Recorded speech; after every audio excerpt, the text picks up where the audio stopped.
Frères et sœurs, bonsoir, bienvenue sur Serviam, et que la paix de notre Seigneur Jésus-Christ repose sur vous tous, mes frères et sœurs. Je suis heureuse d'être en votre compagnie ce soir pour un nouveau sujet. Alors ce soir, frères et sœurs, j'ai choisi de vous livrer mon témoignage de mon expérience mystique de l'enfer. Si je le fais, c'est pour éviter à des âmes qui m'écouteront de s'y diriger, tout simplement. J'ai bien conscience que certaines personnes ne me croiront pas, que d'autres se moqueront et que d'autres encore me prendront pour un cas psychiatrique. Mais ça m'est égal. Si mon témoignage peut permettre à ne serait-ce qu'une seule âme d'éviter ce lieu de torture et de tourmente, alors ça vaut la peine d'être traité de folle, moqué, raillé et étiqueté de cas psychiatrique. Ça m'est égal. Comme j'ai déjà pu le dire par le passé, je suis morte à moi-même et je n'ai plus d'ego. Je vis pour le Christ. Je vis pour sauver des âmes, bien que ce ne soit pas moi qui les sauve, mais pour contribuer à amener des âmes au Seigneur. Et je vis pour donner ma vie à qui en a besoin. Alors ce soir, je vous partage cette expérience mystique que j'ai vécue 1 an et demi avant ma conversion. Avant de vous livrer ce que j'ai pu vivre, je voudrais en venir brièvement sur mon passé. Il faut savoir que depuis ma tendre enfance jusqu'à mon baptême, ma vie était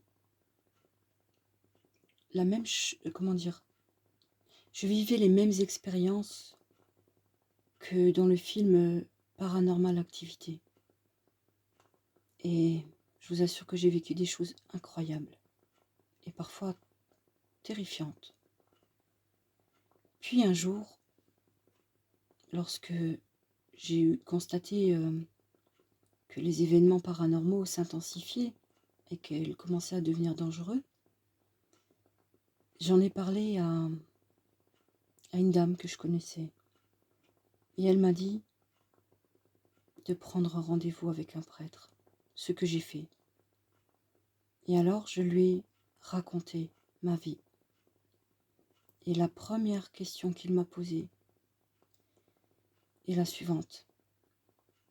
Avez-vous touché aux sciences occultes, vous ou une personne de votre famille proche? Effectivement, ma mère pratiquait du spiritisme et elle le faisait souvent, très souvent. Il fut un temps où elle le faisait même tous les jours. Ma maman a perdu son jeune frère et elle ne l'a pas supporté. Et elle a malheureusement rencontré des femmes qu'elle a acceptées en tant qu'amies, mais qui en réalité n'en étaient pas. Et ce sont ces femmes-là qui ont poussé ma mère à pratiquer du spiritisme pour entrer en contact avec mon oncle défunt. Et suite à ça, nos vies ont tourné un peu de façon très étrange, on va dire. Alors, comme je disais, j'ai donc vécu une expérience mystique de l'enfer et je vais vous la livrer aujourd'hui. Je vous demanderai, si vous avez des enfants autour de vous, de ne pas les laisser écouter ce que je vais vous raconter, parce que je serai sans filtre. Je vais vous dire exactement ce que j'ai vu. C'était un soir comme un autre, après une dure journée de travail. Je suis allée me coucher très tard. Et d'habitude, il me faut du temps pour m'endormir. Et ce jour-là, je me suis endormie très rapidement. Puis tout à coup, je me suis retrouvée dans une clairière dont l'herbe était vraiment verte, aussi verte qu'en Irlande. Au loin, je voyais 2 silhouettes et un grand arbre. Un arbre majestueux, aux proportions parfaites, vraiment. Et alors, j'ai commencé à me diriger vers ces 2 silhouettes et j'ai pu distinguer 2 hommes. La chose qui m'a frappée d'emblée était que ces 2 hommes se ressemblaient beaucoup dans les traits du visage. Sauf que l'un était vêtu de blanc, avait les cheveux clairs et un visage plein d'amour, rayonnant d'amour, très doux. Et l'autre avait un regard plus austère et très sûr de lui. Et les 2 me tendaient la main. Et je me rappelle très bien que l'homme vêtu de blanc me disait de le suivre si je voulais avoir la joie et la paix. Et l'autre me disait, viens avec moi et je te donnerai la réussite à laquelle tu aspires. Et à cette époque, mes enfants étaient grands et j'avais commencé à écrire des fictions. Et tout ce que je voulais, c'était pouvoir devenir auteur et vivre de mon travail d'écriture. Et en même temps de permettre à des lecteurs de voyager dans un autre univers. Et alors cet homme vêtu de noir m'a dit, viens avec moi et je te donnerai tout ce que ton cœur désire. Et alors je lui ai dit, je veux bien venir voir, mais d'abord je regarde. Je lui ai dit, j'imagine qu'il y a un prix à payer. Il me sourit et il me dit, toujours. Alors, malgré le fait que j'avais envie de suivre l'homme vêtu de blanc, l'envie de réussite sociale l'a emporté. Et j'ai suivi l'homme en noir. Et donc nous avons progressé dans la clairière jusqu'à atteindre un rocher qui était fendu. La fente de ce rocher était suffisamment large pour qu'on puisse s'y glisser, tous les 2. Et une fois à l'intérieur, nous nous sommes retrouvés dans un long tunnel très étroit, creusé à même la roche. Et c'était un tunnel en pente, je dirais une pente de 7 ou 8 degrés, peut-être, environ. Et nous avons marché très longtemps, très très longtemps. Il ne me parlait pas et moi je ne lui parlais pas. Mais je sentais une sorte d'oppression. Et alors, à un moment donné, j'ai commencé à sentir une odeur de soufre ou de pourri. Peut-être un mélange des 2, je ne sais pas. Toujours est-il que c'était une odeur suffisamment forte pour me donner des hauts le cœur. Et plus nous avancions, plus je suffoquais. Il faisait si chaud et pourtant si humide. Et au bout du tunnel, très loin, je voyais une lumière ocre. Et la lumière vacillait comme ce que vous voyez à l'écran. J'ai essayé de reproduire un petit peu avec ce que j'ai sur place comme décor. Alors là, c'est une bougie avec des feuilles mortes et puis un fond rouge en velours, mais voilà. En tout cas, toujours est-il, c'est qu'il y avait un scintillement de flammes comme ça, au loin. Et nous sommes enfin arrivés au bout du tunnel et nous étions sur une plateforme qui surplombait une étendue si immense qu'elle n'avait pas de fin. Et ce que je voyais était simplement moche, horrible. Il n'y avait pas de verdure, pas de végétation. Tout ne ressemblait qu'à un paysage brûlé, aride, de la pierre, de la roche. Tout au fond, parce que nous étions très très haut. Quand je baissais les yeux pour regarder tout au fond, je voyais une espèce de lac je dirais peut-être même plus grand qu'un lac, je ne sais pas. C'était de la lave en fusion. Il y avait des flammes qui montaient à la surface. Et j'entendais des hurlements partout, que ce soit au fond et tout autour de moi. J'entendais des hurlements terrifiants, terrifiants. Je vous dis honnêtement, des hurlements comme ça sur Terre, je n'en ai encore pas entendu. Vraiment, j'exagère pas. Et alors, nous étions tous les deux sur cette plateforme et il fait un geste, il tend son bras, il fait un geste avec sa main et il me montre comme ça avec sa main toute cette étendue. Et il me dit, tu vois, ici, nous sommes dans mon royaume. Et à ce moment-là, je me suis dit que ça devait être le diable. Alors je lui ai dit, vous êtes le diable? Il me dit oui. Mais étrangement, il était très beau, vraiment très beau. Un homme aux proportions parfaites aussi. Et un visage très beau, vraiment très beau. Beaucoup de classe. Rien à voir avec les descriptions du diable qu'on peut entendre de ci, de là. Il était beau, vraiment. Et j'étais surprise parce que je me suis dit, ça peut pas être le diable avec une beauté pareille.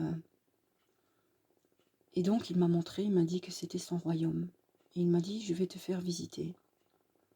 Et alors, il m'a attrapé par le bras droit et nous avons d'un coup été en lévitation. Et il m'a fait descendre d'un étage.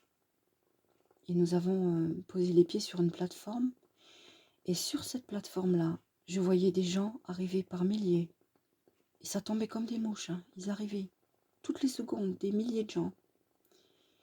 Et tous hurlaient, et tous me regardaient, l'air hagard. Et ils me disaient, sauve-toi, sauve-toi, pour toi c'est pas encore trop tard. Et ces gens étaient donc mis dans des cellules qui étaient creusées à même la roche. Il y avait des démons qui les mettaient dans des cellules. Ils n'étaient pas très grands ceux-là. Ils n'étaient pas très grands, ils étaient maigres, mais moches, hideux, vraiment hideux. Et donc ces démons les enfermaient dans les cellules, et à partir du moment où ils étaient enfermés dans ces cellules, leur teint était différent. Ils étaient livides, blafards et limite verdâtres. Et alors j'ai demandé au diable, je lui ai dit, mais qui sont tous ces gens? Il me dit, ce sont ceux qui viennent de la surface. Et ils arrivent ici par milliers chaque seconde. Voilà. Il m'a dit, on les met dans les cellules et ils attendent leur affectation.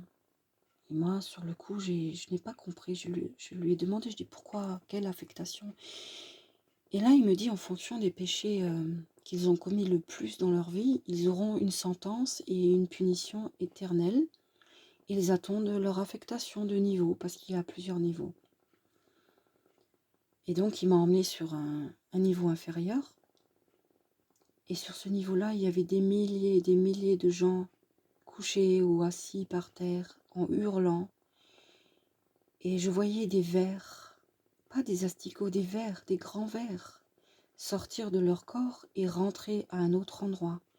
Et je voyais ces vers creuser des galeries dans les corps des gens. Et c'était sans fin, sans fin, sans fin.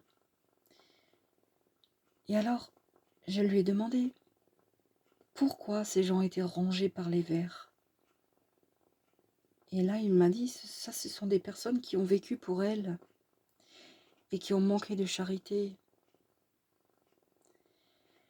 Et c'est leur punition. Ensuite, il m'a pris par le bras et on a été en lévitation et on est descendu sur une autre plateforme. Et sur cette plateforme-ci, il y avait des démons un peu plus grands qui étaient tout aussi hideux.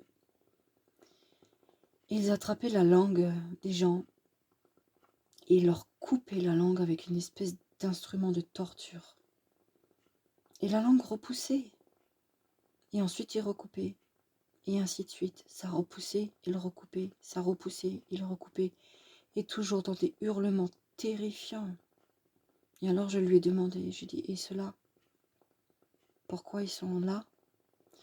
Il m'a dit, les gens à qui on coupe la langue, c'est des gens qui ont été médisants, qui disaient du mal sur les autres, qui critiquaient les autres, qui juraient, qui mentaient, qui maudissaient, qui qui se servaient de leur bouche et de leur langue pour faire du mal, pour dire du mal, pour faire du mal, pour souhaiter du mal.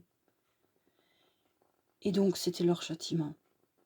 Ensuite il m'a emmené sur une troisième plateforme, et sur cette plateforme il y avait des femmes enchaînées, des hommes aussi, mais plus de femmes. Et ces femmes étaient violées par des démons immenses. Et ces démons avaient des langues tellement grandes, tellement baveuses, et cette bave était acide, et quand ils léchaient le corps des femmes, elles avaient des traînées d'acide qui faisaient fondre leur chair, et elles hurlaient, elles suppliaient d'arrêter, elles les suppliaient d'arrêter, et ils leur disaient: tu as aimé ça sur terre, la luxure, le sexe, la débauche. Mais maintenant tu l'auras pour l'éternité avec nous.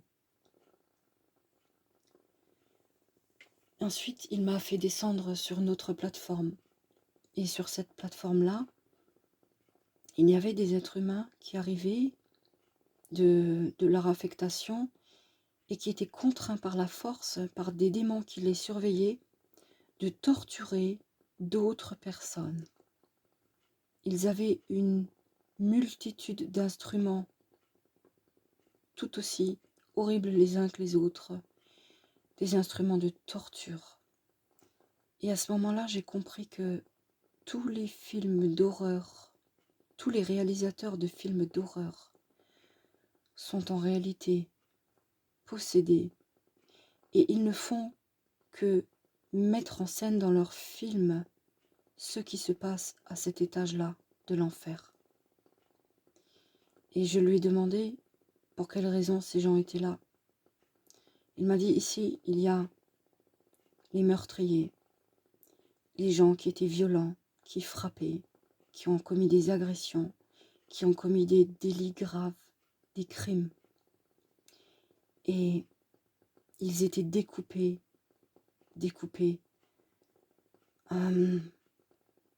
Comment qu'on dit ça?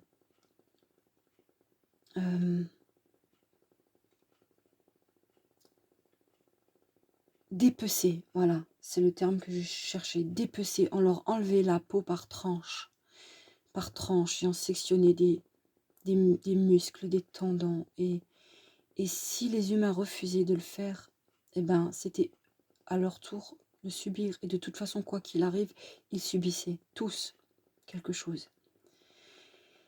Et la chair repoussée, il découpait encore, il les sciait, il les découpait, il leur arrachait. Vraiment comme dans les films d'horreur, les films que j'ai pu voir avant ma conversion. Des choses horribles que je ne regarderai plus jamais aujourd'hui. Parce que je les vois avec des yeux spirituels et je sais que c'est diabolique, satanique.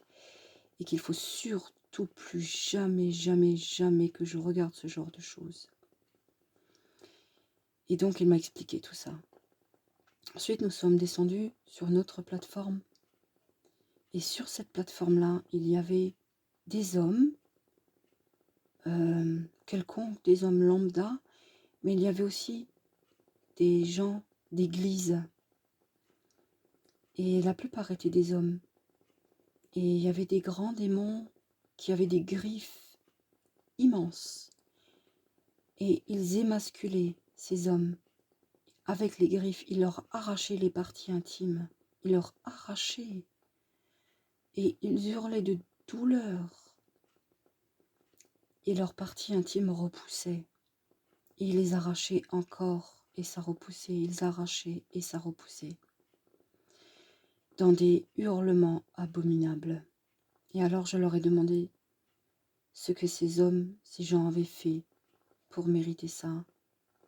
Ils m'avaient dit: ici, tu trouves tous ceux qui se sont attaqués à des enfants, des pédophiles et les violeurs. Les violeurs. Et pas seulement les violeurs d'êtres humains, hein, parce qu'il y a des personnes qui ont des pratiques nécrophiles. Voilà. Et donc ils ont ce châtiment ad vitam aeternam. Nous sommes ensuite descendus sur le dernier plan.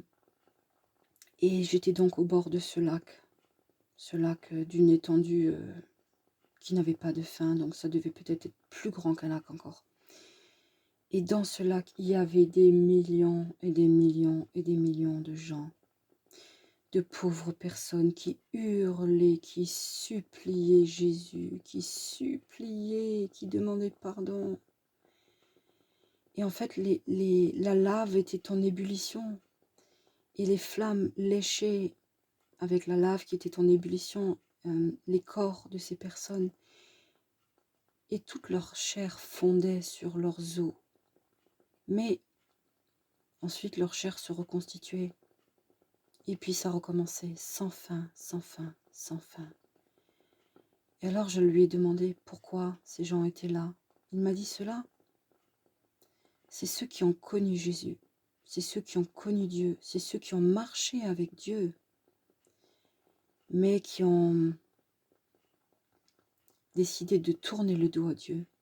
C'est-à-dire d'apostasier. Et voilà. Et je dois dire que, je dois préciser aussi, c'est que il y avait des personnes qui avaient droit à tous les sévices. Parce qu'ils n'avaient pas seulement commis un type de péché, mais ils en avaient une multitude, donc ils avaient droit à tous les sévices. Hein. Et je suis plus sûre, mais il me semble qu'il y avait 6 ou 7 étages en tout. Parce que bon, ça fait loin, alors mes souvenirs sont plus forcément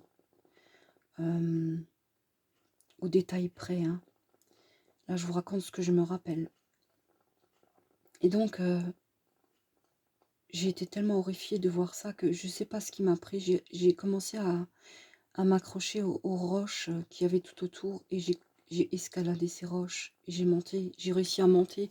Je me rappelle avoir mal aux doigts parce que je devais m'accrocher pour monter. J'avais une espèce de rage de vivre, de me sauver qui me permettait de progresser.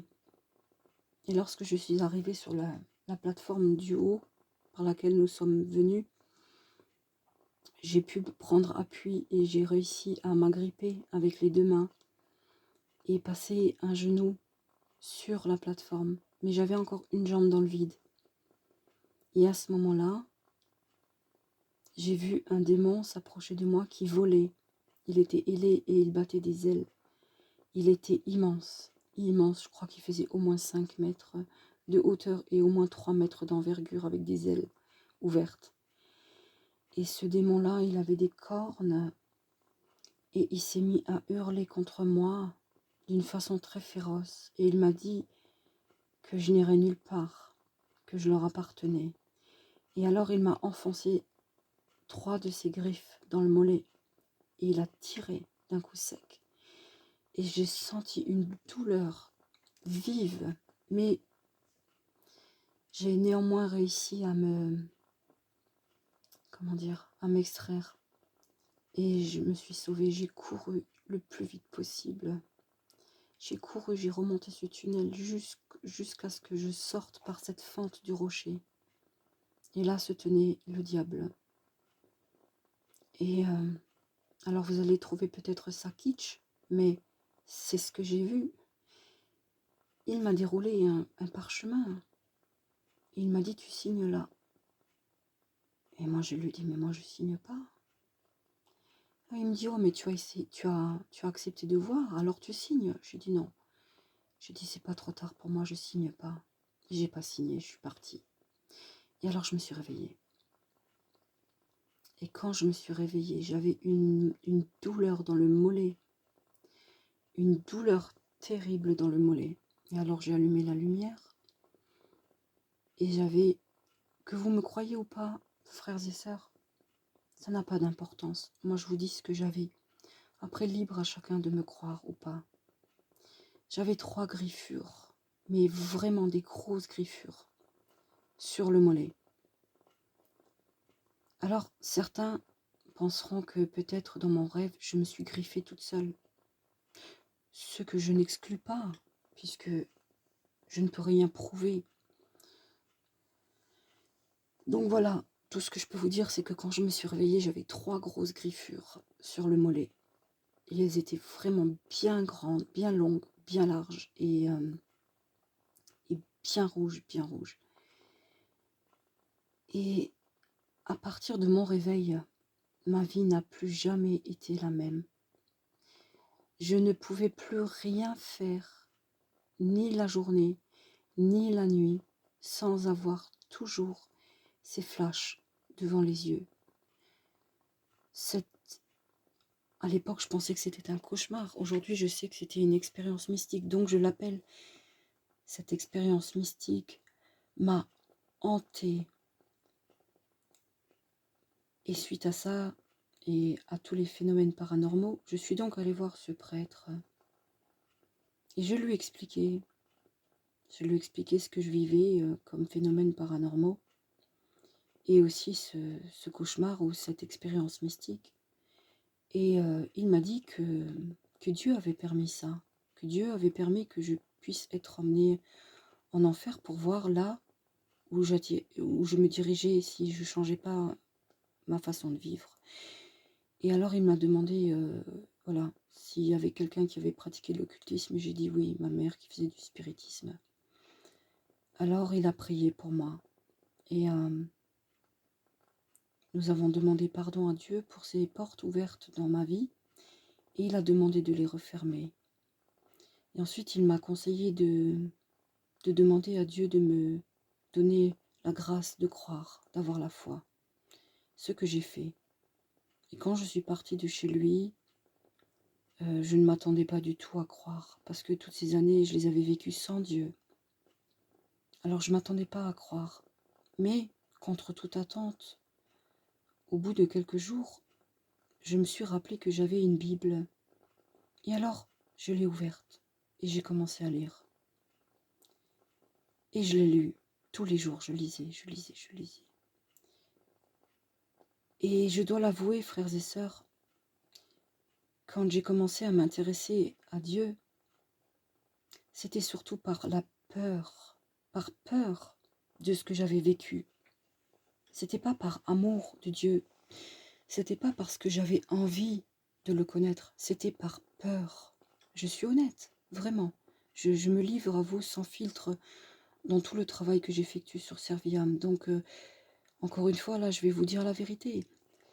Je me suis tournée vers Dieu par peur. Mais plus je lisais la Bible, et plus j'avais envie de la lire, et plus je découvrais Jésus et ce qu'il avait fait pour nous, et plus j'étais touchée dans mon âme de tant d'amour et de bonté. Et alors, j'ai découvert qui était vraiment Jésus, et j'ai compris l'amour qu'il avait pour nous. Et à ce moment-là, je me suis rendu compte que, bien que je n'ai jamais été une méchante personne, que j'étais loin de cet amour. Je pensais aimer suffisamment les gens que j'aime et puis mes amis, mais ça n'a rien à voir, c'est pas le même amour, pas du tout. C'est une miette seulement, une miette de cet amour. Et alors j'ai découvert son amour et j'ai commencé à l'aimer. Puis je suis retournée voir le prêtre et alors je lui ai dit que je voulais demander le baptême parce que j'avais découvert Jésus et que je voulais en savoir plus, que je voulais changer de vie, que je voulais devenir son enfant, que je voulais être sauvée et que je voulais apprendre à aimer comme lui, à devenir comme lui. Et alors j'ai entamé mon catéchuménat. Puis je me suis fait baptiser en 2014. Voilà maintenant 12 ans, presque 13 en avril, que je marche avec Jésus. Alors, certes, je suis encore bien imparfaite et je serai pécheresse jusqu'à la fin de mes jours. Mais, je suis honnête avec vous, je fais mon maximum pour ne pas pécher. Je ne sais plus qui avait dit que le juste pêche jusqu'à 7 fois par jour sans s'en rendre compte. C'est pourquoi je vais à la confession le plus souvent possible, parce que même si j'ai l'impression de ne pas pécher, il est possible que je pêche par omission ou par manque de discernement. Donc je vais à la confession le plus souvent possible. Mais depuis que j'ai donné ma vie à Christ, j'ai fait la promesse que je ferai mon possible pour changer et pour le suivre du mieux que je puisse le faire. C'est pour ça que je lui ai donné ma vie. Et aujourd'hui, je peux dire sans aucune vanité que ce n'est plus moi qui vis, mais j'ai décidé de laisser vivre Christ ma vie. Et ma vie est ce que lui en a fait. Quand il me demande quelque chose, quand il m'ordonne de faire quelque chose, je m'exécute. Je ne fais plus de projet d'avenir pour moi. Je ne pense plus à me divertir ou à passer le temps. Je ne pense plus à moi. Je vis que pour mon prochain. Et aussi longtemps que je vivrai, je ferai tout ce que Dieu me demandera. Non seulement parce que je lui dois cette grâce de m'avoir épargné l'enfer, mais aussi parce qu'il, lui, nous a aimés au point d'en mourir et qu'il attend de nous que nous soyons capables de faire la même chose. C'est-à-dire, même si nous devons arriver à un stade d'épuisement physique, moral, nous devons quand même tout donner pour nos frères et nos sœurs et pour les gens qui sont dans la détresse. Alors voilà, frères et sœurs, ainsi s'achève mon petit témoignage de mon expérience mystique de l'enfer. Et avant de vous quitter, je voudrais prier avec vous, pour vous et pour les personnes qui en ont besoin. Au nom du Père, du Fils et du Saint-Esprit, Amen. Père éternel, par le précieux sang de notre Seigneur Jésus-Christ, sous lequel nous nous sommes placés pour la protection et l'amour, je te rends grâce de ce que tu m'as averti, de ce que mon âme risquait. Je te demande, Père, en union de prière avec mes frères et sœurs, de permettre à chaque personne qui se dirige vers l'enfer de voir ce qui les attend, tout comme tu me l'as permis, et de leur donner une seconde chance. Je te prie, Seigneur, aussi pour mes frères et sœurs, de leur donner la sagesse, l'éclairage de l'Esprit Saint, afin qu'ils se sanctifient toujours plus et qu'ils puissent être parmi les enfants du petit reste jusqu'au bout, qu'ils tiennent bon jusqu'au bout. Seigneur, nous t'aimons. Seigneur Jésus-Christ, nous t'aimons tous. Merci de ce que tu as fait pour nous. Seigneur, comment ne pas avoir encore une fois une pensée pour les âmes du purgatoire, quand on sait ce qu'il se passe en enfer, et qu'on sait qu'au purgatoire, les gens souffrent aussi, même si c'est pas aussi violent. Je te prie pour les âmes du purgatoire que tu puisses en sortir un maximum. Père, je t'en prie, aie miséricorde. Je te prie, Seigneur, pour tous les grands pécheurs, pour tous ceux qui commettent des choses abominables. Je te demande de les visiter et de les réveiller avant qu'il ne soit trop tard pour eux. Enfin, Père, je te remercie pour mes frères et sœurs, de ce que tu nous as sauvés et de ce que tu nous montres chaque jour, le chemin à suivre pour te plaire et pour t'obéir, comme des enfants doivent obéir à leur Père. Merci Seigneur pour tout, merci pour ta bonté et ton amour. Loué sois-tu, gloire à toi Seigneur, gloire à toi Seigneur Jésus, gloire à toi Esprit Saint. Enfin, Maman Marie, je te confie chaque être humain, que tu puisses intercéder auprès de notre Seigneur Jésus-Christ pour qu'ils puissent être tous sauvés. Je t'en prie. Je te rends grâce parce que je sais que tu déposes nos prières auprès de ton Fils bien-aimé. Notre Père qui es aux cieux, que votre nom soit sanctifié, que votre règne arrive, que votre volonté soit faite sur la terre comme au ciel. Donnez-nous aujourd'hui notre pain de ce jour. Pardonnez-nous nos offenses comme nous pardonnons aussi à ceux qui nous ont offensés. Et ne nous laissez pas succomber à la tentation, mais délivrez-nous du mal. Car c'est à vous qu'appartiennent le règne, la puissance et la gloire pour les siècles des siècles. Amen. Je vous salue Marie, comblée de grâce. le Seigneur est avec vous. Vous êtes bénie entre toutes les femmes, et Jésus, le fruit de vos entrailles, est béni. Sainte Marie, Mère de Dieu, priez pour nous pauvres pécheurs, maintenant et à l'heure de notre mort. Amen. Gloire soit au Père, au Fils et au Saint-Esprit, comme il était au commencement, maintenant et toujours, et dans les siècles des siècles. Amen. Et je voudrais ce soir, encore une fois, confesser ma foi devant vous, mes frères et sœurs, par le credo. Je crois en Dieu, le Père Tout-Puissant, Créateur du ciel et de la terre, et en Jésus-Christ, son Fils unique, notre Seigneur, qui a été conçu du Saint-Esprit, est né de la Vierge Marie, a souffert sous Ponce Pilate, a été crucifié et mort, a été enseveli et descendu aux enfers. Le troisième jour est ressuscité des morts, est monté aux cieux, est assis à la droite de Dieu le Père Tout-Puissant, d'où il viendra juger les vivants et les morts.